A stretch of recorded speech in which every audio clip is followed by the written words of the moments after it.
Hey guys, welcome back to the channel. Today we'll be talking about news of NASDAQ, writing an article detailing Quant's characteristics and how Quant could be used to overcome a number of limitations apparent amongst a number of projects on the marketplace.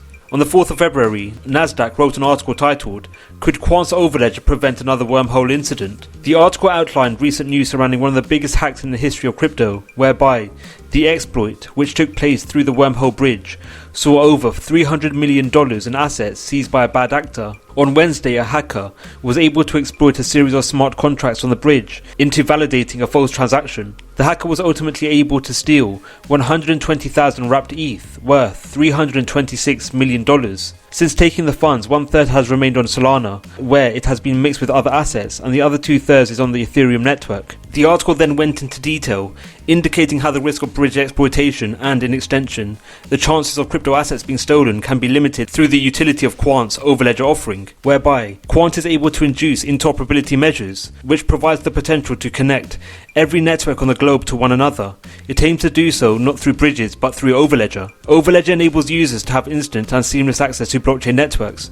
This utility is further supported by overledger, offering a layer of added security when moving assets from one chain to another. As such, it's a viable alternative to bridges and other methods of interoperability. With current bridge applications which facilitate the transfer of datasets and crypto assets between blockchain networks, potentially leading to datasets being compromised, there will be a growing need for DLT applications to actively leverage overledger in initiatives surrounding the seamless transfer of datasets between such networks. Overledger's ability to seamlessly transfer datasets between DLT networks is facilitated by such networks being able to interact and plug into overledger at a given time. The connectivity of such networks with overledger will enable the fluid and secure transfer of datasets between networks. Such networks are not limited to DLT, whereby overledger enables legacy networks to directly interact with overledger's offerings. Thus, datasets present on legacy databases can be seamlessly transferred between each other and to DLT networks. Coupled with overledger acting as a means of reducing the risk of datasets being compromised in instances surrounding the active transfer of datasets between DLTs. Overledger also facilitates the creation and the deployment of multi-chain applications or maps. Map development and utility sees Quant's overledger being able to actively take up the characteristics of a number of blockchains at a given time in an app. The development and implementation of a number of characteristics synonymous with respective blockchains at a given time could take app development to the next level. For example, characteristics such as Solana's high transaction rate, the security of the Bitcoin blockchain to settle transactions, and Hyperledger's smart contract offering could be programmed into a single app when Quant's overledger is directly leveraged. The following clip from Quant CEO Gilbert Verdian details how, through the development of maps, Quant could be the next Microsoft. Not distributed applications, multi-chain applications. So if you think about it a bit more, we're kind of like what Microsoft did. If Microsoft in the 90s made Windows to be internet-based and put Windows OS on top of the internet to create internet apps, that's what we're doing today.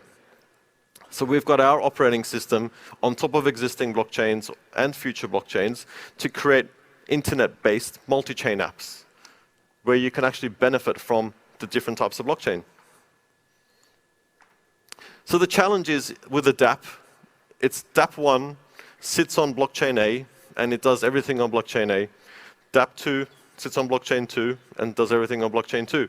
So you can't allow these applications to transfer data and transfer value very easily. It's a problem, and that's what we're solving. So with multi-chain apps, you can actually split your app up, and you can say, well, I want my app to use a bit of Ripple for authentication. I want it to use a bit of Bitcoin for, let's just say, storage of data, and I want it to use Hyperledger because of scalability for resilience. You can actually have that choice with multi-chain applications. The active utility of Quant's offerings, namely overledger, in initiatives surrounding the transfer of datasets between DLTs and the development of maps, will see users of the offering actively needing to purchase QNT tokens to have access to such features. The increased demand for QNT tokens in such instances will lead to synonymous decreases in the supply of the token. This factor will stimulate further QNT supply shocks, which as a result will lead to QNT tokens invariably increasing in value. The demand for QNT tokens will be further compounded, namely due to QNT tokens being required to actively verify transactions when datasets are seamlessly transferred between DLT networks via overledger. Increases in the scarceness surrounding QNT tokens, namely due to increases in the demand for the token, may lead to QNT store value characteristic being actualized. The limited supply associated with QNT, whereby there is a maximum supply of 14 million QNTs, will see increases in the value of the token, especially over the long run. With Quant's offerings, namely overledger, being protected by a number of patents, the chances of a potential competitor in the interoperability DLT marketplace will need to achieve the same concept Quant Network achieves. However, they would have to do so following different parameters. Quant Network's first mover capacity and its patented characteristics will lead to Quant Network being the dominant DLT interoperability platform for the foreseeable future.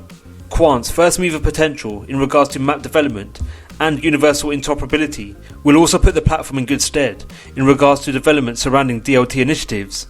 Quant's mention on NASDAQ could be bullish for the project, especially over the short term, whereby increases in the exposure of the DLT offering to the mainstream via NASDAQ could act as a funnel for more investors, be it retail or high net worth entities, gaining a deeper insight into Quant's use cases and in turn, actively purchasing QNT. What are your thoughts on Quant? Is NASDAQ feature on Quant bullish for the project? Let us know your views in the comments below.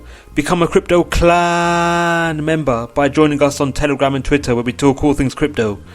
Thank you for watching the video. We hope you enjoyed it. Don't forget to like, subscribe and click on the notification bell. Let us know your views in the comments below. Thank you for watching and we'll see you in the next video.